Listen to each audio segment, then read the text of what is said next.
So as the forest kind of starts to glow and you watch this bearded man with this dark hair kind of appear out of thin air in front of Esqavisk, and these skeletons start cracking their way out of the ground, you watch that you guys are almost surrounded by a group of 5 skeletons, and right in front of Esqavisk is the bearded man that you saw in the visions, and he kind of gives you a look and he flicks his hand and all of the skeletons start to slowly start cracking and shambling to you.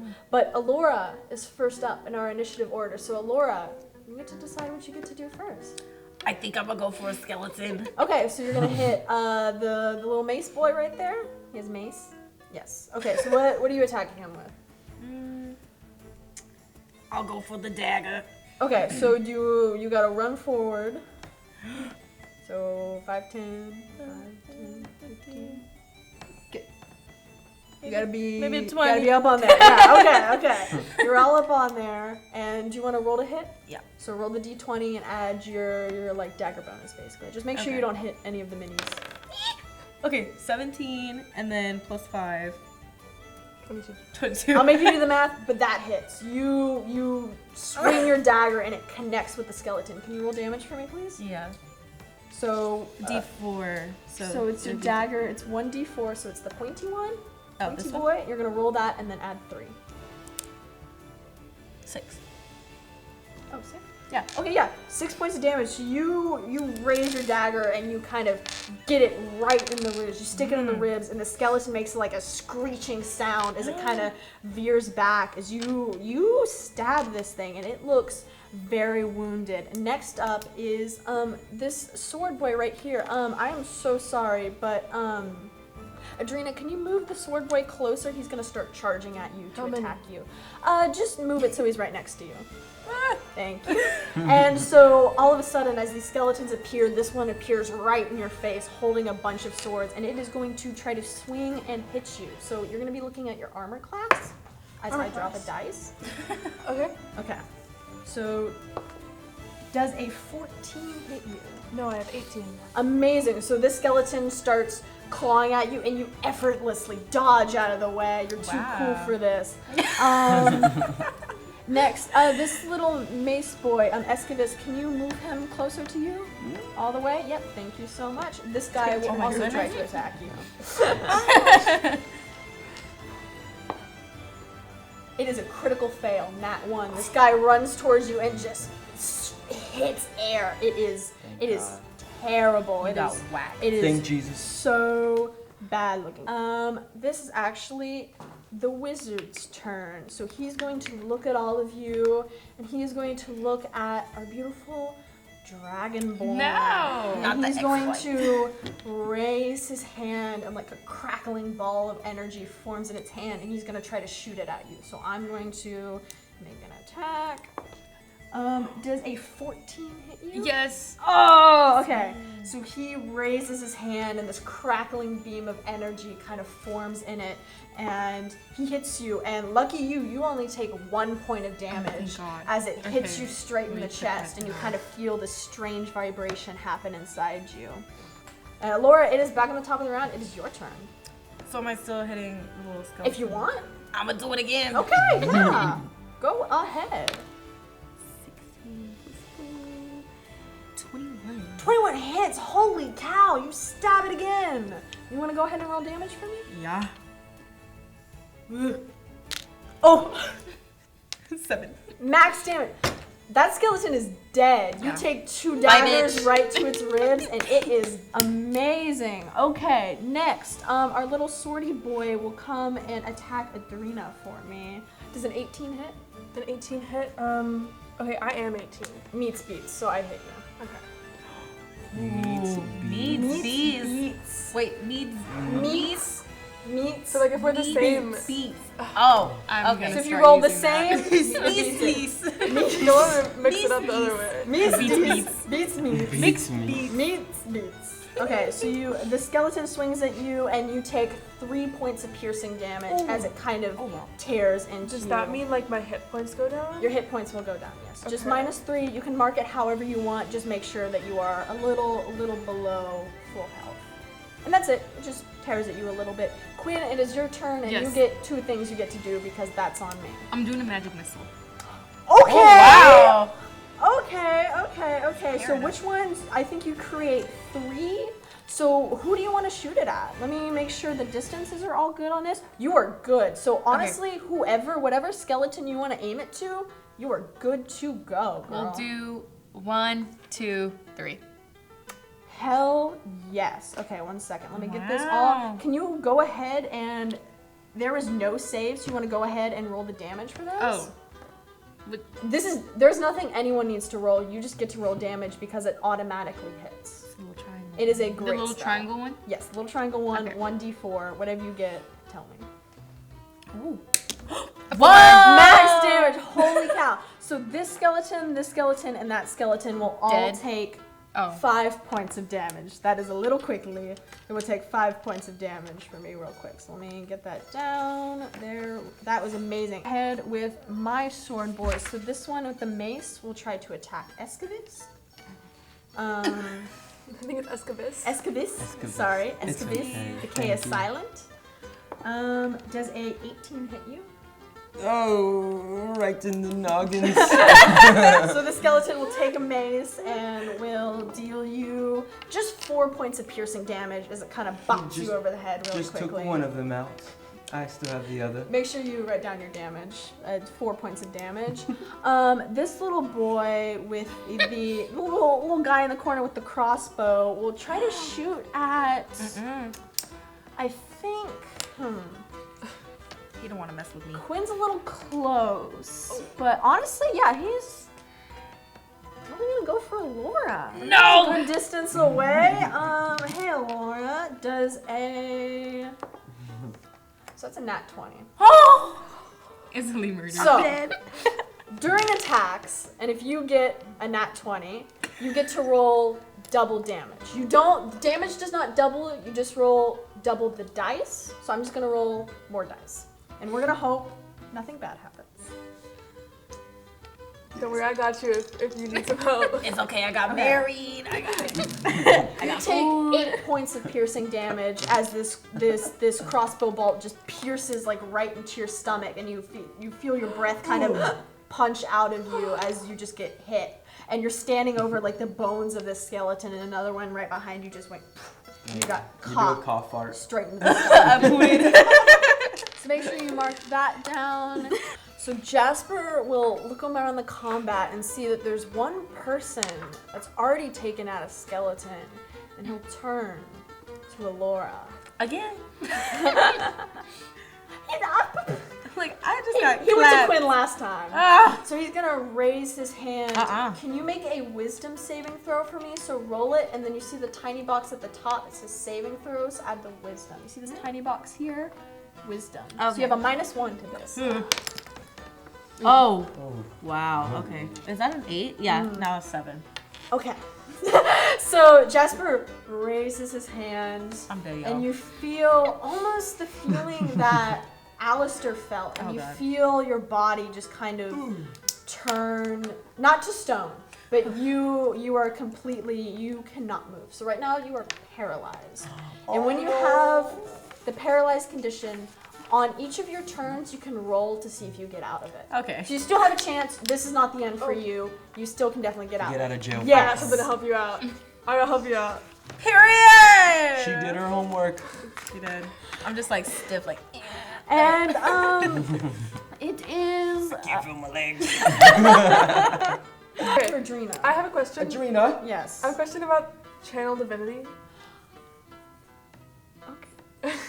What is that? It says So, active versus as a cleric, you have a power called Channel Divinity. You have 2. You have, because specifically you are a life domain cleric, so you are more geared towards healing and stuff like that. Each of you have your own kind of, you're a rogue, but you do like a little bit different rogue things than other rogues. You're a wizard, you have a few different spells. You're a fighter, you do a little bit different things, just like that. So cleric, you're like a little bit of a flavored cleric.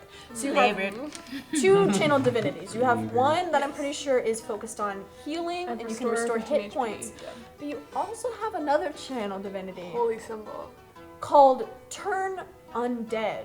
that would force undead things, such as skeletons, to turn away from you. Oh, girl. OP. So, again, OP. you have a choice here. Do you save your paralyzed halfling friend, or do you attempt to turn away these skeletons and focus all on this wizard? I am going to first for this turn. I'm gonna save you. I'm casting. Okay. That is your whole turn, by the way. Yes. Okay. Just letting you know. I'm Wait. casting a second level spell, Lesser Restoration. Wait, let's talk about this. She's noble, I Talk guess. about this. I can roll as many times as I want. Yes. You can save literally everybody right now Save us, please. by having them turn away. So I think you should make them turn But away. he can still hit us. Great to I know, but we have to get to him. Okay, Period. I will turn the skeletons away if you promise your next turn to hit this guy. Of course. Okay. You can trust me. Okay. Give her So I cast Channel Divinity, Unholy Undead, before I split thine heads, return to your earthly beds. bars. And at that, all the skeletons erupt in golden light as they all fall down. And you guys are left Let's jump with this bearded man, and he Get the kind daggers. of looks at you guys and kind of smirks and laughs, and you can see that he kind of like swirls his hands. And he summons, actually, this is not a vision, he summons the little girl Freya, and he's like holding her in front of them. And he takes her and literally throws her across the clearing, and she collapses like a rag doll and falls to the ground. This leads great into Esqavisk, Hello. because when you are paralyzed, when you are restrained, you get advantage on attack rolls. So what you're gonna do when you roll, you're actually gonna roll, I'm gonna give you this, and you're gonna roll you're gonna roll 2 d20s, and you're gonna choose the higher one. Oh my gosh. Also, yeah, I have beautiful dice. Muy bien. A kiss for luck. A kiss Wait, for luck. roll both of yours, and then you're gonna pick the higher roll. Because he's restrained, and This you're is- getting him, you're literally hitting him when he's Oh down. my I'm god. an anaconda squeeze him, I told you. Bye. Ooh. Oh. 6 and 19. So, wow. let's talk about this. We talked about everybody has their own, this is honestly beautifully poetic. So everybody has their own kind of thing. We have our beautiful channel divinity with our life. We have the breath weapon with the dragon. We have the lucky. Everyone has their thing.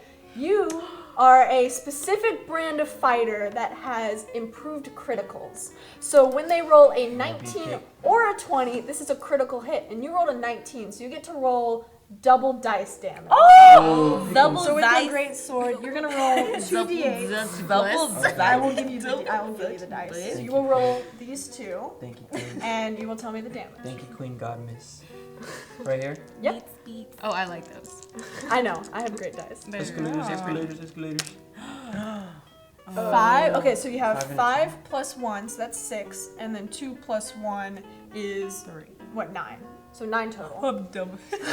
You guys are getting there. So 9 points of damage. So you take your sword and you just completely cleave off this man's arm. As he is held into prison, he loses his arm and his staff clatters out. He's still up.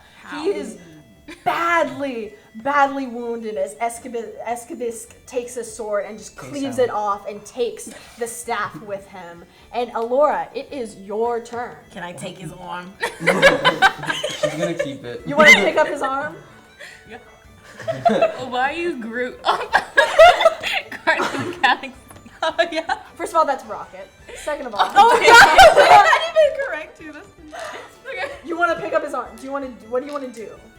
Don't tell me you're gonna hit him with his arm. Graphic. I was gonna hit him with his own arm. We have to. And that's what he gets. That's a That's a 7. 7. It's still not good. I'm sorry. God dang it. But you try to swing, but it's an extra arm, and there's also a staff, and it's just not working. He's kind of, again, he has one arm, and he's kind of looking at you, and he's like, what? I just wanted to slap him. Well, no, I'd be kind of scared though. It's like a revenge thing now. Like it's. Yeah, you want to roll intimidation symbolic. for me? Yeah. You wanna roll intimidation? Yes, Like 20. Okay, yeah, you were good. You want to go ahead and roll damage for that? Bring me my beautiful dice Yeah. back. Wait, I picked the advantage, right? Which is the higher. What? It hits. Roll Oh, okay. damage. Okay. Let's, I picked the advantage. wait. You're good. Oh. Roll damage. Okay. Ooh! Well, first of all, that was the wrong dice. So, Oh, that's embarrassing. Okay. That would've been really sick. That's exciting. Yikes. I was like, I was like, whoa, 20 damage, and I was like, something doesn't sound. no! What? Plus 2 3. points of damage. Die. So I'm gonna be 100% honest. Wait, 1 plus 3. Be 100% What on. was 4. I'm gonna be 100% honest. He's on his knees right now. You take your dagger, and you stab him right in the heart. And he falls She's down. like, we gotta get the Oh. storyline. No! He had 2 hit points left, Oh, and you yeah. got him. Got it, You man. stab him. Oh, I'm so sorry. Oh no! Oh my god. I'm so sorry. His minis are so fragile, can we not? He's okay. He lost an arm. Alright. Lost an arm, please. Esqavisk. And you stab him in the heart, and he goes down. And combat is now Combat. over, so our turn order is over. If anything needs healing or that, we can resolve that. But at this moment, combat has ended. Undo. And I'd say that the party and our story comes to a close at the 4 of you dancing at this beautiful manner, all in your strange, eclectic outfits. And you guys have sort of formed a small party, and we will Yeah. close out this story here. I like this game a lot because it gives me a lot of creative freedom and I can just be wild and fun, and it's so much fun. And I like to story build and everything like that, so yeah, that was great. So I had a really good time playing D&D. Again, I never experienced this type of setting or being able to like create a character, and Jody put a lot of like hard work and giving us all these statistics and putting a lot of time and effort into it. So it was really fun. I would play again now that I feel like I know more of it. But yeah, it was just a lot of hard work went into this, and it was very fun. I would play again. I thought D&D would be a lot more I didn't know it was so free. I thought you were like just having to sit there and like do math and stuff, which is why I never played it.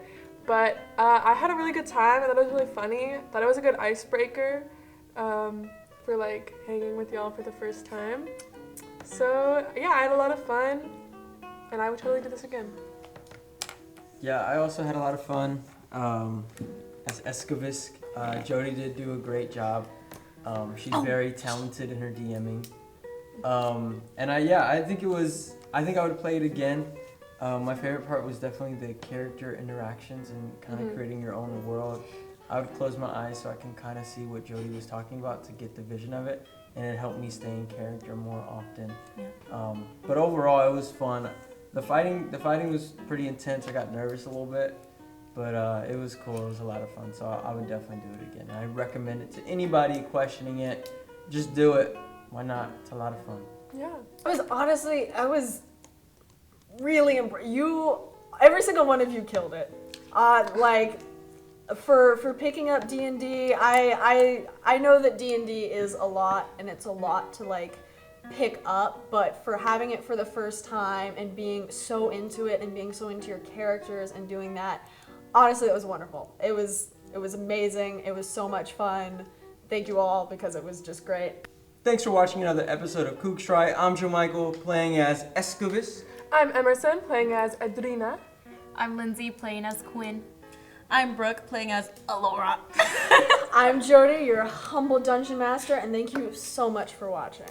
Bye! See you next time!